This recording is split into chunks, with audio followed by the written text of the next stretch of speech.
Hello বন্ধুরা, তোমাদেরকে আবার একটা মিনি ব্লগে স্বাগত জানাই। তো প্রথমেই দেখো, সকালবেলা ঘুম থেকে উঠেই যে কাজটা করতে হয়, না করলেই মনে হয় যেন আজ সারাদিনের কাজটাই শুরু হয়নি, সেটা হলো বিছানাটা গুছিয়ে ফেলা। তো তাতে করে আমি আমার ব্ল্যাঙ্কেটটা গুছিয়ে ফেললাম, পূজার ব্ল্যাঙ্কেটও গুছিয়ে ফেললাম, আর আমার ব্ল্যাঙ্কেটটাও গুছিয়ে ফেললাম। তো সকালের একটা কাজ কমপ্লিট। তারপর আর কোনো ভিডিও সেভাবে করা হয়নি। তো প্রীতি করেছিল আজকে মেথি চিকেন। তো এই মেথি চিকেনের জন্য দিয়ে আজকে মেথি চিকেন দিয়ে একটু ভাত খেলাম, দারুণ লাগলো খেতে। সত্যি কিন্তু দারুণ হয়েছিল কষাটা।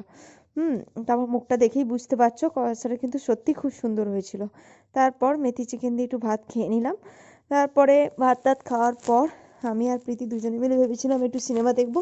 তো প্রীতি একটু সিনেমা দেখলো, বাট আমি ঘুমিয়ে গিয়েছিলাম। তারপর বিকেলবেলা উঠে একটু গাছের পরিচর্যা করে নিয়ে তারপরে এলাম বাড়ি, মানে প্রীতিদের বাড়ি এলাম, কাকিমাদের বাড়ি। এসে এখানে আমার স্টুডেন্টকে পড়িয়ে তারপর নিজে একটু পড়তে বসেছিলাম। অনেক দিন পর বইয়ের মুখ দেখলাম। তো চলো, এইভাবে আজকের দিনটা শেষ করলাম। টাটা। ভিডিওটা ভালো লাগলে সাবস্ক্রাইব